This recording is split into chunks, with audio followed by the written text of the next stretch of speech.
सिर्फ 3 चीज़ों के मिश्रण से आज हम आपको एक पुरानी मिट्टी को नया कैसे बनाना है, उसे ज़्यादा से ज़्यादा पावरफुल कैसे बनाना है, ये सारी चीज़ें हम आपको बताएंगे।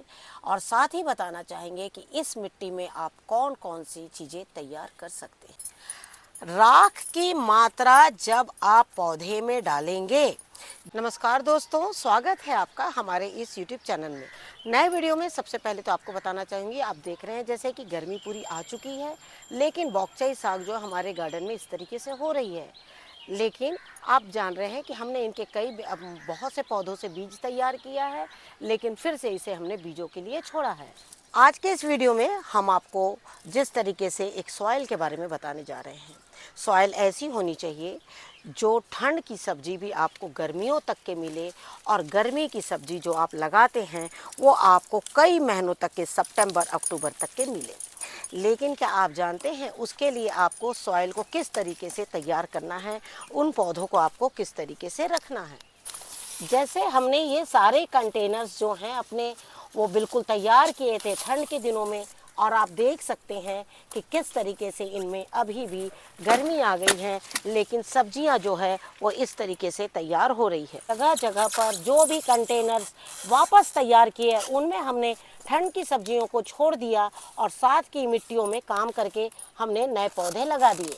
लेकिन आपको बताना चाहूँगी आप सभी समझते हैं ये भूत जोलकिया मिर्च है, और आप देख रहे हैं कि अब ये पौधा कितना हरा हो गया है।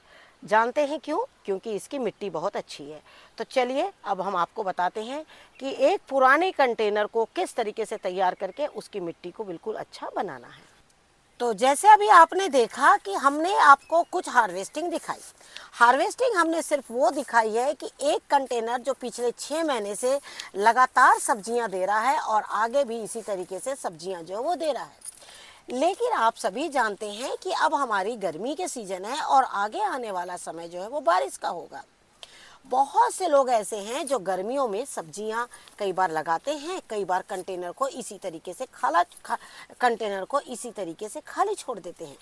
कई बार ऐसा होता है पानी के कमी की वजह से बहुत ज़्यादा गार्डनिंग हम नहीं कर पाते हैं। लेकिन आपको ये भी पता है कि हमें गर्मियों में मिट्टी को तैयार करना बहुत ज़्यादा ज़रूरी हो जाता है। जैसे गर्मी एक ऐसा मौसम है जहाँ मिट्टी बहुत आसानी से सूखती है, और चाहे वो कंटेनर में हो चाहे वो ज़मीन में हो, और हम अपनी मिट्टियों को तैयार करने के लिए मात्र हमारे पास 1 महीना होता है, मात्र हमारे पास 2 महीने ऐसे होते हैं जिसमें मिट्टी तैयार करी जाती है। वो है अप्रैल और मई का महीना। अप्रैल और मई का महीना सबसे बेस्ट होता है मिट्टी तैयार करने के लिए, कारण कि अप्रैल में थोड़ी तेज़ धूप हो जाती है, मई में, और कई बार मानसून आने की वजह से जून में बारिश वापस स्टार्ट हो जाती है। तो आप इन 2 महीनों में मिट्टी को कैसे तैयार करेंगे? सबसे पहले तो मैं आपको बताना चाहूँगी, मिट्टी चाहे आप किसी भी कंटेनर में रखें, ड्रम में रखें, बोरी में रखें या पॉलीथीन में रखें, या फिर इसी तरीके से आप किसी कंटेनर में रखें। गर्मियों की मिट्टियाँ हर जगह सूख जाती है, इसीलिए अगर आप इसे ज़मीन में ना भी डालें तो भी मिट्टी हम आपको बताएंगे कि किस तरीके से तैयार करना है। हर वक्त ज़रूरी नहीं है कि हम इतने बड़े कंटेनर को नीचे करें, उसकी मिट्टी को फिर सुखाएं और फिर हम उसे कंटेनर में भरें। लेकिन क्या आप जानते हैं कि मिट्टी को तैयार करने के लिए इसमें हमें कुछ ऐसी चीज़ें डालनी चाहिए जिससे कि अगर ये मिट्टी में मॉइस्चर भी बना रहेगा तब भी जो मिट्टी है ना आपकी वो इतनी ही अच्छी रहेगी। मिट्टी को हम सुखा कर ही सिर्फ ऐसा नहीं है कि उसको कीटों से मुक्त करेंगे। आप कई बार इस तरीके की गीली मिट्टी जिसे मात्र एक हवा लगने से, इसमें कुछ चीज़ें मिलाने से ही आपकी मिट्टी बहुत अच्छी हो जाएगी। कई बार हम सोचते हैं हम तेज़ धूप में इसे सुखा देंगे तो हमारी मिट्टी अच्छी हो जाएगी। आपको मैं बताना चाहूँगी, कई बार कुछ कीटों के अंडे ऐसे होते हैं जिसे अगर आप धूप में भी सुखा देंगे ना तब भी वो अंडे जो हैं उनके जो लार्वा जिसे बोला जाता है वो है वो कभी ख़त्म नहीं होते हैं। आप देखिएगा जैसे ही बारिश आएगी और वो कीट जो हैं, आप सोचेंगे कि मैंने तो इसे गर्मी में सुखा दिया था और ये मिट्टी जो है हमारी बिल्कुल अच्छी हो गई है और अब हम इसमें सब्जियां लगा देते हैं। लेकिन आपको बताना चाहूँगी वो कभी मिट्टी अच्छी नहीं होती है। कई पौधे मेरे ऐसे हैं, जैसे खास तौर पे मैं आपको बताना चाहूँगी, मेरे पास एक पिंक लिली थी जिसे एक तरह का कीट था, बहुत ही अच्छा कलरफुल, उसका कलर देखने से कीट को आपको लगेगा मानो जैसे वो स्वयं ही लिली का कलर का था, लेकिन उसने मेरी पूरी गार्डन की लिली को ख़त्म कर दिया। क्योंकि मैं शुरू में समझ नहीं पाई, मैंने मिट्टी को सुखा दिया और सुखा के मैंने उसे वापस कंटेनर में जब भर दिया तो मैंने देखा बारिश में वो कीट फिर से तैयार हो गए। अंत में मैंने कंटेनर में अपने लिली के कंद निकाले और वो पूरी मिट्टी को मुझे फेंकना पड़ा। तो आपको वही चीज़ को मैं बताना चाह रही हूँ कि मिट्टी को अच्छा करने के लिए सिर्फ ये नहीं है कि मैं उसे धूप में सुखाऊं और उसके बाद वो मिट्टी तैयार होगी।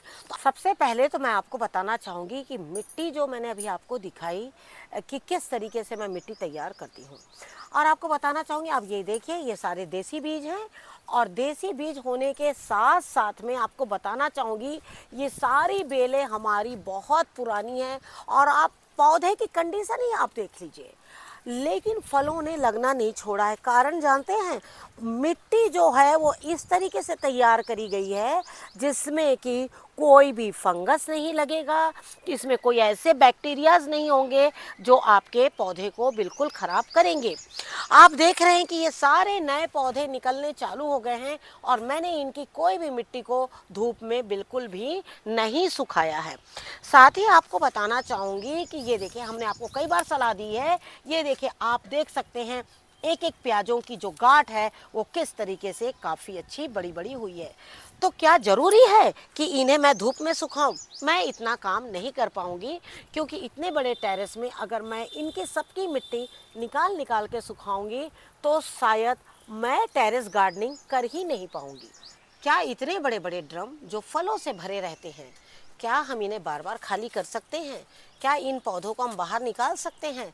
ना ही हम इनमें कोई ऐसा चीज़ है कि हम इसमें कोई बड़ी गाड़ी चला देंगे, जैसे खेतों में ट्रैक्टर चल जाते हैं, लेकिन हमें अपने हाथों से ही इनमें इस तरीके से काम करना है जिससे कि आपके कंटेनर्स की मिट्टी बिल्कुल भी खराब ना होने पाए और वो बार बार आपको इसी तरीके से फल जो है वो देते रहे। हम कई बार छिड़काव करते हैं और सोचते हैं छिड़काव करने से ही हमारे फल जो है वो बड़े हो जाएंगे। नहीं, पहले आपको जड़ों पे ध्यान देना है। तो चलिए अब मैं आपको बताती हूँ कि किस तरीके से आपको मिट्टी तैयार करना है, और इस मिट्टी को तैयार करने के बाद कुछ महीने बाद फिर से आपको उस पर नया काम करना होगा। तो जैसे आपने देखा कि हमने आपको सारे पौधे दिखाए, लेकिन आप इन 3 चीज़ों को देखने के बाद सोच रहे होंगे कि ये मिट्टी तैयार हो जाएगी, अब हम इसमें पौधे लगाएंगे और पौधे बहुत अच्छे फल देने लगेंगे। ऐसा भी नहीं होता है। पहले आप ये 3 चीज़ों के महत्व को समझिए, उसके बाद हम आपको अगला प्रोसेस बताएंगे कि इसके बाद आपको क्या करना है। सबसे पहले तो मैं एक एक चीज़ मिलाऊंगी और उसके महत्व को आपको बताऊंगी। आप सभी जानते हैं ये है हल्दी। हल्दी की मात्रा कभी भी आपको मैं एक क्वांटिटी बताऊंगी, उसी क्वांटिटी के अनुसार आप हल्दी लेंगे। जैसे कि आप देख रहे हैं इसमें हमारी 15 बाई 25 का कंटेनर है, इसमें कम से कम ये 15 से 20 केजी मिट्टी से ज़्यादा होगी, उससे कम नहीं होगी। हाँ, सूखी रहेगी तो कुछ कम होगी, गीली है तो थोड़ा सा ज़्यादा वेट है। मान लीजिए 15 केजी मिट्टी है, 15 से 20 केजी मिट्टी में आपको ये 2 चम्मच हल्दी लेना है। ध्यान रहे, कई बार क्या होता है, हम सोचते हैं कि हम हल्दी अगर ले लेंगे तो हमारे पौधे ज़्यादा अच्छे हो जाएंगे। आपको बताना चाहूँगी हल्दी की मात्रा 15 से 20 केजी मिट्टी में आपको इतनी ही हल्दी आपको मिलाना है। साथ ही आपको बोलना चाहूँगी कि मिट्टी हल्दी का क्या काम है। हल्दी का काम, हल्दी आप सभी जानते हैं एंटी फंगल का काम करती है, और इसको पौधे में डालते ही आपके जब बीजों का रोपण करते हैं तो आप देखिएगा उस बीज जो है वो बहुत जल्दी अंकुरित होते हैं।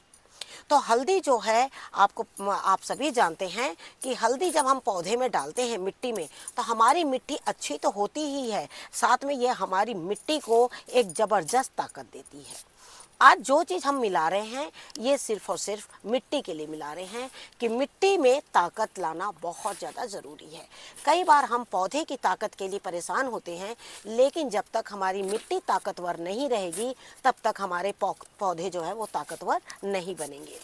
और साथ ही बताना पहुँचाऊँगी कि ये जो मिट्टी मैं बना रही हूँ आप इसे फल, फूल, सब्जी सभी चीज़ों में इस्तेमाल बिल्कुल कर सकते हैं।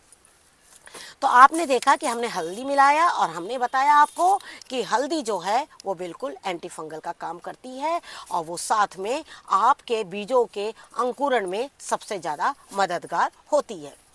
अगली चीज़ है हमारी, वो है आपकी दालचीनी। दालचीनी जो हम अपने किचन में ही रखते हैं। हल्दी हमारे किचन से निकलती है, दालचीनी हमारे किचन में होती है। अगर आपके पास में दालचीनी की लकड़ियां हैं, जो दालचीनी की लंबी लंबी आती हैं, इनकी स्टिक्स आती हैं, आप उन स्टिक्स को मिक्सर में ग्राइंड करके भी ले सकते हैं। लेकिन आपने ये देखा कि हल्दी हमने 2 चम्मच ली और दालचीनी का पाउडर हमने 1 चम्मच लिया। अब दालचीनी का क्या काम है? दालचीनी जो है वो बहुत बड़ा एक फंगिसाइड है। आपको इसमें पौधे में कई बार ऐसा होता है, जब हमारी मिट्टी खराब होती है ना, तो सबसे पहले रूट रॉट की बीमारी होती है। और जब रूट रॉट की बीमारी होती है तो उससे क्या होता है कि आपके पौधे में जो जड़ गलन की मात्रा जो है वो हो जाती है।